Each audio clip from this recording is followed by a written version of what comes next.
Well, we've all been mad at someone, and we've probably even held grudges at some times. And we've probably even wanted revenge. We wanted to just make somebody hurt like us. Yeah, well, that's not effective, nor is it at all good for your energy. So let's chat about that today. Welcome to episode 47 of the Positivity Experience, Grudges and Revenge. Check it out.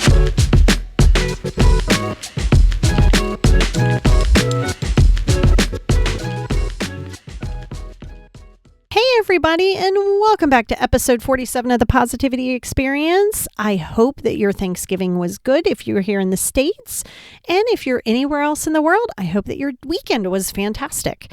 For me, it was very, very, very low key. Just had, just me and my husband and the two kids, and that was it. And then we just kind of go about the day. For me, if you're thankful, you should be thankful every single day. It doesn't have to be like over the top ridiculous. I did do everything homemade and from scratch, which was really kind of badass of me. And they enjoyed it, and then after that, we just kind of chilled, watched some TV and did what we would normally do on any other random Thursday. But the funny thing is about that, and the reason I chose this topic this week, because I had it on my list, but like way down the list, was because we were talking about it a little bit. Bugsy and I, we were talking about it on how we are a really low-key family. Like, we let people know where we stand as far as the family, right? When he moved out and he was like, nope, not calling you every day. This is how it kind of is. These are my boundaries. And it doesn't matter if I like them or not. I have to roll with them because they're his boundaries, right? And so we were talking about how we all really respect each other because that's how we are, right? We're a family of boundary setters and we stick really hardcore to them. But some families aren't. And that creates anger. That creates grudges, that creates so many other things. And then if you take it a whole different direction and think about somebody doing you some kind of way, and then you go, oh my God, I need to go get revenge. So now you're walking around miserable. Blood pressure's probably up. You don't even realize it. And you're not sleeping because you're thinking about all of this till 2, 3, 4, 5, 6 o'clock in the morning. And you're tossing and turning and you are angry and you're holding this anger and all of these things are coming about. So I said, you know what? I really need to talk about this because every time I bring it up, if I'm on TikTok or if I'm on Instagram or wherever it is that I am, YouTube, everybody seems to, not everybody, but you know what I mean? A lot of people are like, oh my God, like, how do you not react and how do you respond? Like, what's the difference? Well, first of all, remember what anger is. Anger is not a true emotion. It comes from 3 places, 3 different types of emotion, all rolled up into one: fear, frustration, and hurt. So remember, anything that you're going through that you're angry about comes from fear, frustration, or hurt, or all 3 at the same time. So number 1, knowing why you are holding a grudge in the first place. Now I'm going to tell you, ego. I'm going to tell you what it is. That's ego. See, you don't want to hear it, but it's the facts. Doesn't matter if you've been hurt or wronged. I mean, it matters, but it doesn't matter when it comes to your self-healing, because when you have self-healing, you process it, you feel it, you observe it, you release it. Ego, however, goes F that. They are not going to get over on you. Hell to the no. Okay, ego. That's ego. Stop being ego-driven. That is ego. That is not balance. That is 100% ego. Yeah, now listen. We've all been through trauma, right? So trauma is going to create this level of control. Control is ego. How many times have you heard somebody say, oh my God, you bruised somebody's ego? Right? So when you hear people say that, it's because somebody doesn't like to kind of be humbled. But the reality is this. See, you think it's not ego. You're like, oh my God, how could that be ego? I'm trying to protect my peace. Well, no, you're not. No, you're not. Holding a grudge does not do anything to the other person. I mean, go ahead. It's a bunch of wasted energy on your part. Nobody is going to care about what you are angry and holding a grudge about any more than you. So you have to realize the more that you're holding a grudge, the more you are the one that's affected by it, not anybody else. See, you want them to hold justice. You want them to be held accountable. I mean, I hear you. Perfect world, great. But how long are you going to hold out on it? And what the hell are you holding a grudge for? Just be able to set that boundary and release what that is. That's the acceptance. Acceptance and ego do not live in the same universe. Acceptance is not ego. Acceptance is being open. Acceptance is being humbled. Acceptance is accepting that there are things that are out of your control that you're allowed to have emotions behind, but that you have to realize, where does this leave me? Do I need to deal with people? Like, do I have to cut them off, so to speak? Which, I'm not a fan of cutting off out of anger. I never have been. I never will be. And have been since I've been healed. Let me phrase that, because hell yeah, I was all about that life. But when you start your healing process, you have to realize that when you cut people off, if you do it out of anger, like, I'm done with this. They're still holding rent in your head. That's still their energy. So you have to be very clear that when you're holding anger and you think that it's not ego, that you're protecting yourself, oh, hell no, that's ego. And ego is saying, nope, not going to do it. They're not running all up in me. I hear you. It's ego. And what you have to realize is you holding the grudge literally does not make that person feel any type of way that you think that you want them to feel. And also keep in mind, and it's probably a very good thing to remind yourself, and ego will tell you that people are talking mad shit about you, or ego will say, oh my God, all they do is talk about me. Okay, I'm going to break this down for you. Half the times you think people are talking about you, or you're the topic of conversation. Yeah, sometimes. Nowhere near the amount of time is what you think. I promise you that if their life, or if your life on holding out grudges on somebody or seeking revenge is all about that person, then you need to totally check yourself. If this is you, then you need to check yourself, because that energy that you are holding, the energy for your current partner's ex, oh, they're making life hell and da da da da da. Listen, you're allowed your feelings, but are you going to sit there and hold a grudge against it? Because I'm going to tell you right now, you're the one suffering it. This is where the boundaries will come into play. Understanding what your non-negotiables are and understanding what your negotiables are. Everybody's non-negotiables are probably going to be a little different. I've talked about mine before. One of them, which may be silly to some, but it is a hardcore, absolutely not in my world. If I'm single and I'm starting to date someone, and they're nice and they're sweet and they're cute and all these things are happening, they're financially secure, and they say to me, oh, I don't like cats, or, oh, I don't want animals in the house. That's a deal breaker for me. That's great. You're a great package. Love it. I'm not sacrificing my animals for anybody. I'm not. It's just not happening. Now, for you, it might not be that deep. You might be like, oh, well, it's not, I'd like to have them, but it's not that deep. Great. But how do you know that? Part of the reasons you're walking around in grudges is because you're not even sure what it is that your boundaries are. And that's a fact, right? Because you're like, oh my God, how could I let them hurt me? Or how could they have done this? Or why didn't I see this coming? And okay, well, do you even know what your boundaries are? Because maybe you would have never even been in that position because you wouldn't have been so open to somebody who you weren't even sure what the deal was. See, that's why knowing yourself, self-awareness, being mindful of who you are and what you want for yourself. This does not mean expectations on other people. See, the grudges come from your expectations because you don't have the proper boundaries for yourself. It's not about other people. This is about you. And when you don't have the proper boundaries, that is 1000% what's going to hold you back. Okay. And then let's talk about the revenge part of it. When you're walking around in chronic revenge, like I'm going to destroy their life. And FYI, let me shift this for a minute and let's go into energy work for a second. I promise you that you seeking revenge and trying to play karma police, that will come back to you 3 times fold or more. And that's a fact. That's just how energy works. You don't get to try to inflict revenge and go, oh my God, I just want peace and love. Like, no, that's not a thing. And if you try to be the one I'm going to settle for justice and I'm doing this, and I'm not talking about obvious like injustices where you're like, okay, I need to go on a march or I need to do, that's not what I'm talking about.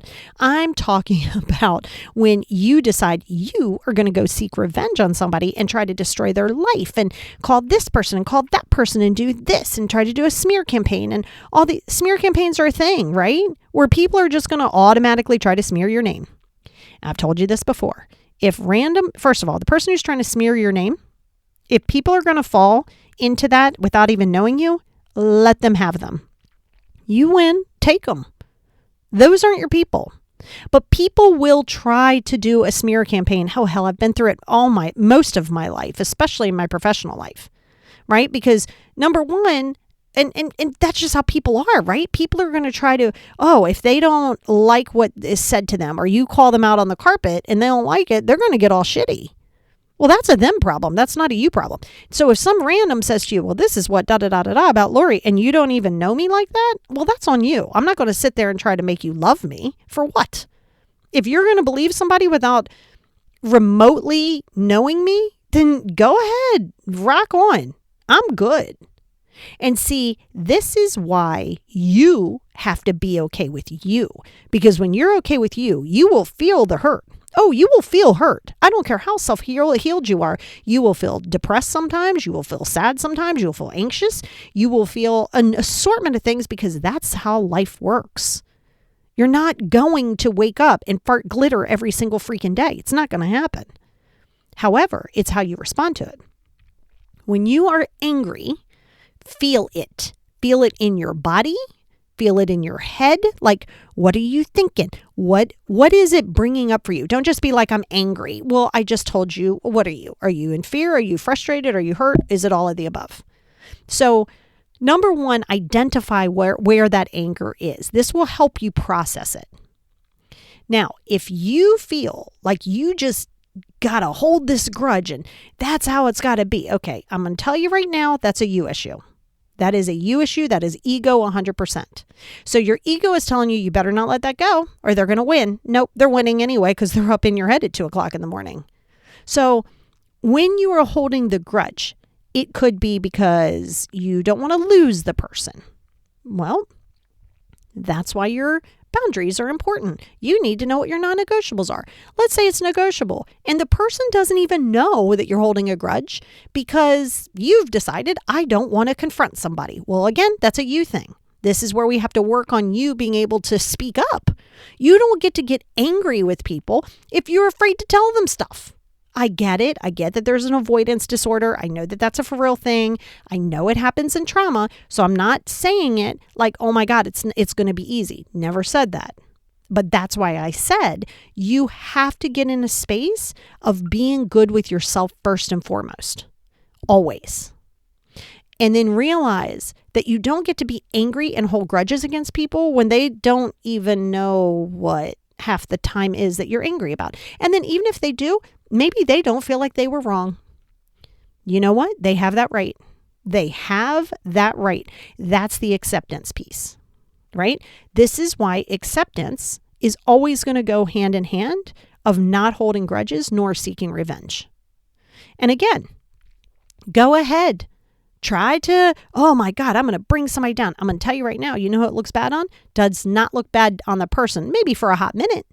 Maybe for a hot minute it does. But ultimately, at the end of the day, people are not going to, yeah, you might be like, that's right. They aren't going to cross me. You're right. They're also not going to get close to you. And do you really want people in your life walking on eggshells around you? Because then are they your friends or are they just afraid to cross you? You decide what it is you want there. Because I promise you, you can have people in your life that'll be like, I don't want to cross that person. Which, by the way, that's actually sometimes a little bit healthy. People should know that they can't just run up over you. I agree with that.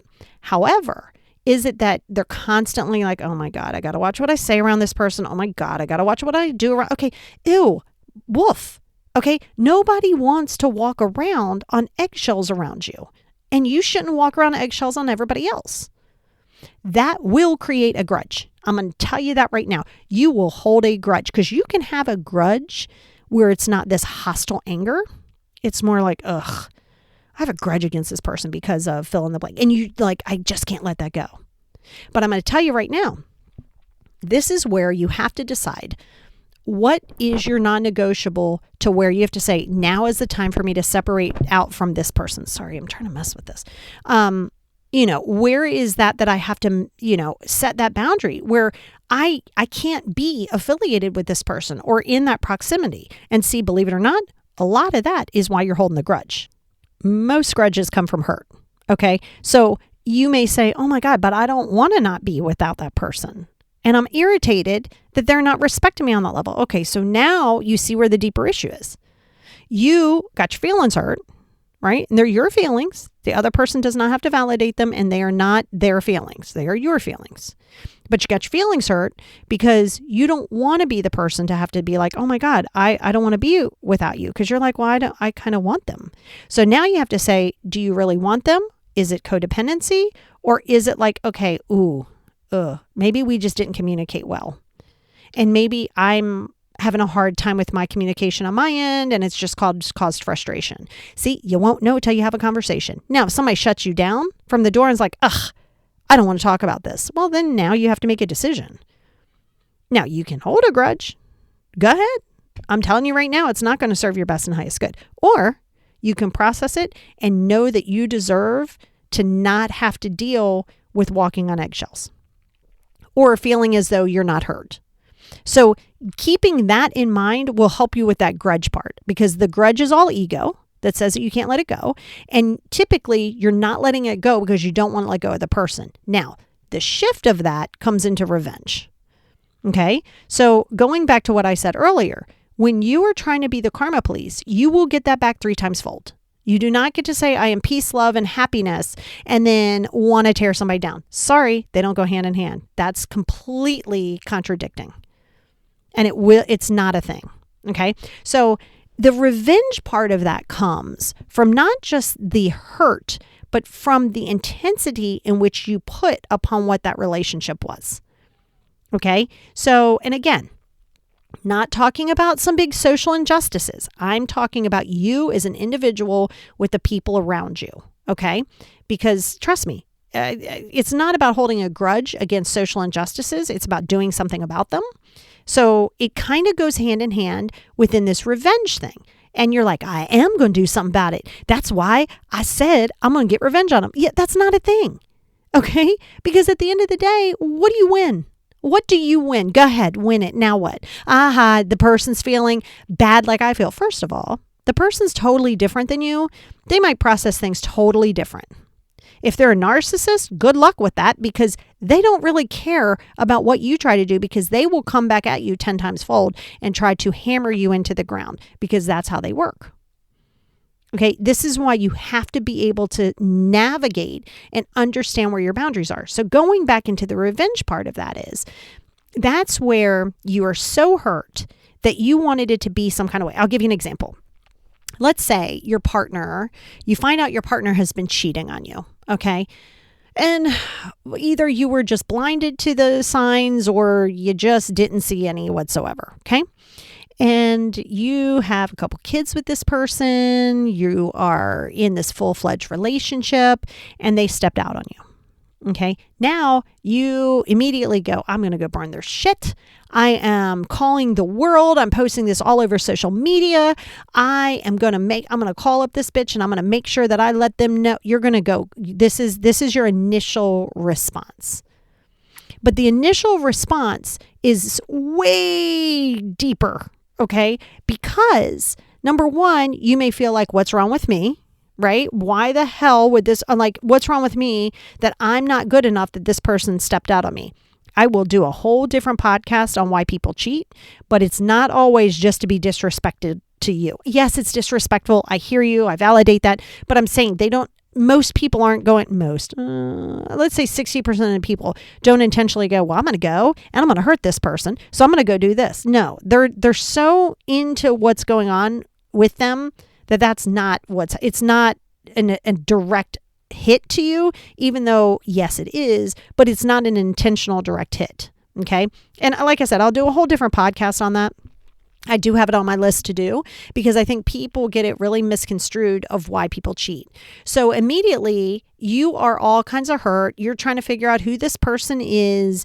And let's up the ante one more and say it's your best friend. So you find out that your partner's been cheating with your best friend. Let's really rub this in hard. So let's look at the level of hurt in which this is inflicted in you, because now we've added in the best friend, right? So take the guy out of it or your partner out of it. Take your partner completely out of it. It's the fact that you feel like, damn it, you betrayed me as a friend. Because I'm going to tell you, with it being your friend, you're actually more hurt about your friend than you are your partner, believe it or not. Because you're like, you have my deepest, darkest secrets. You know all the problems I was having in my marriage and you did this, right? So you're hurt. And I mean, you're hurt on a hard level. You feel not only disrespected, you feel as though you were worthless and that no one gave two shits about how you felt and they only cared about themselves. All valid for how you feel in that second. Okay? And immediately you want to go, I'm going to make sure the whole world knows. But let me explain to you why that's not the best. And now listen, I get, and you're in the middle of it. You're not going to be like, oh, hold on a second. Before I kirk out on you, let me go back to episode 47 of the Positivity Experience so I can listen to why I shouldn't be angry. Not saying you're not allowed to be angry. You're 1000% allowed to be angry. But it's your reaction that is going to literally demolish your energy. Now, in a perfect world, let's pretend you've really worked on yourself and you're at the place of like self-love. Number one, you're going to be hurt. You're going to cry and you're going to be angry because you're hurt. So you are going to feel those feelings and you should. However, the approach to that is, okay, I can bitch and complain, right? And sometimes it's just going to be a natural reaction until you check yourself.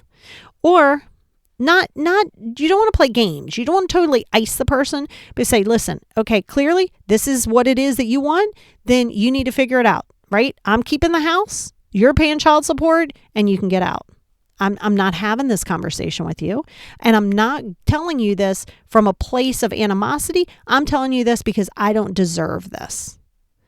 And there's nothing you can say to me, right? Again, perfect scenario. This is how that works. Right? Again, you're going to be angry. And that's why you shouldn't respond in that anger. Believe me, I understand sometimes your emotion just goes cray-cray and you lose it and you flip your shit. And I hear you, right? I got you. Again, would prefer it not happening, but we've all been there. However, it's how you follow up after that. If you are constant in revenge mode, you are never, even if you, I don't know, they were on the cover of TMZ, I don't know, and everybody knew he was an asshole. Okay, or they were an asshole. Great. You know what? That's going to go away. I promise you it is. I promise you it is. Somebody's going to say that they're an asshole and he's going to be the topic of conversation for a minute until they're not. And what has that done for you? Oh, it gave you a little bit of instant gratification. Yeah, okay, I'll give you that. But then what after that? You're still living rent-free and they're still living rent-free in your head. So you seeking that revenge is very, very temporary as far as like how you feel. Seriously. Now you have to allow yourself to realize that you deserve to be able to have the peace even if somebody does you dirty. I mean, we're talking like next level advancement of growth. So again, not expecting this to happen as soon as you get off here. Right? And I say this because so many people say, well, what is it like if I get back together with them? Like, how do I not hold a grudge? Well, that's where you got to ask the question. Why do you want to get back with them? This has nothing to do with them cheating. This is, why do you want to? Well, because I love them. Okay, great. I work with people all the time who have had this same exact issue. And the rule is, if you are the cheatee, not the person who cheated, if you're the cheatee, right? You cannot bring up that past transgression. Yep. You heard me. You don't get to bring it up. No, you don't, because that's not going to be productive. Listen, you bring it up while we're in talking and all that stuff, but you don't bring it up 5 times while you're working on this healing and think, well, you hurt me and I deserve to be angry. not going to serve your best and highest good. It just isn't. And then the person's like, hey, maybe they didn't call you. Maybe they were in a dead spot. Maybe they just didn't feel like calling you. Maybe they're in the car. They come home 30 minutes late. You now go, well, where were you? The last time you were 30 minutes late, you were banging her over the desk. It's like, dude, what? So a lot of times you can still be with somebody and hold a grudge, right? So you don't always have to be in an anger state. You can be holding a grudge. So, and you could still be with the person wanting it to work and then wanting revenge and wanting them to hurt like you did. And no, you're not stepping out, but you want to make them pay the price. Not going to serve your best and highest good, because you will never find that inner peace, because you will constantly, because I'm going to tell you right now, if you're holding a grudge, even if you, let's say by miracle of a chance, something happens, the person apologizes to you, you decide, okay, I'm not going to hold a grudge anymore. This is great. Yeah, you're still not going to trust that person, and you're still going to feel some kind of way. And the first time that they order your coffee the wrong way, you are going to flip your shit. And you're going to be like, damn it, I knew I shouldn't have trusted her. And you'd be like, what? All I did was get you a cappuccino and not a latte. It's not that deep. But my point to that is when you can get to that inner peace space of acceptance, of realizing, yes, I'm hurt. Yes, I'm feeling it. And the best, and I hate to say the best revenge, because I just don't like the word revenge. The best way to live your life and to, the best way to live your life, well, that too. But the best way to get even or get revenge is to literally live your life. Because at that point, you're not caring about revenge. I promise you, the best reward that you will ever do for yourself is to know that you can get up, you can dust yourself off, you can pull your bootstraps up, and you can go about your life, and you can make it even better than it was before them and after them. Okay.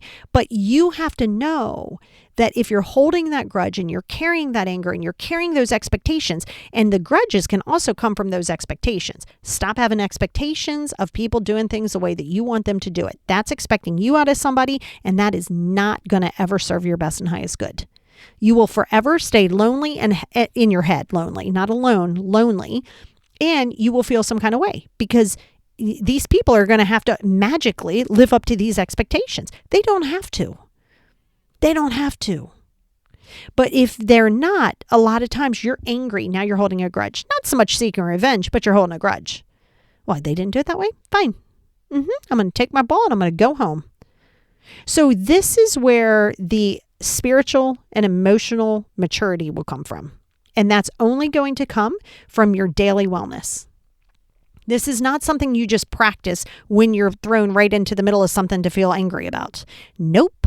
This is your daily practice. This is your double journaling, your positive negative journal, your data dump journal, your gratitude journal.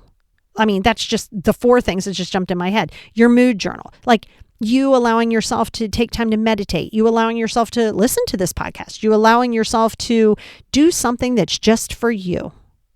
And focusing on who you are. What are your non-negotiables? What are your negotiables?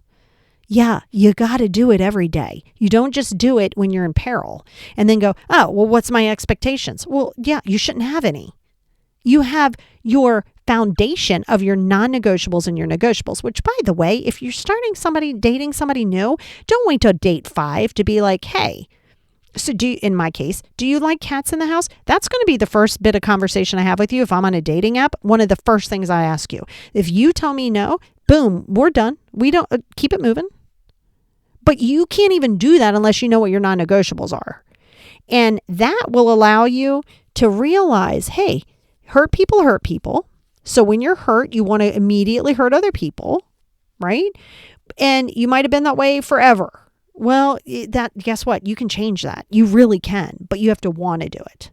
And you have to realize that the best freedom you will ever have is to release that anger. Feel it, observe it, process it though. You got to process it. Then you release it. Okay. So you're not supposed to not hurt. You're just supposed to process it without sitting there and holding on to it like it's a life raft, because it's not a life raft. It's an anchor. It's pulling you down. It's pulling you down. So your homework, right, is to gonna be obviously taking English lessons for me. But your homework this week is going to be to really get clear in your non-negotiables and your negotiables. And then even if you know them and you've written them down and we've been here before, are you implementing them? Are you implementing them or do you just know them? Are you allowing yourself to be uncomfortable to implement them? Because remember, nothing grows in the comfort zone. It's always going to be uncomfortable. So just because you establish it doesn't mean all of a sudden it's easy breezy. No. Because now, maybe for the last 45 years or 20 years, you haven't known what they are. So now you have, and now people are like, oh my God, you got brand new. Don't worry about that. People are adaptable. And if they can't adapt, then maybe you want to let them stay where they are. So before you get angry and hold a grudge, check yourself. Because the best freedom and inner peace and love that you will ever give to yourself is to release the need to hold that grudge and to seek that revenge.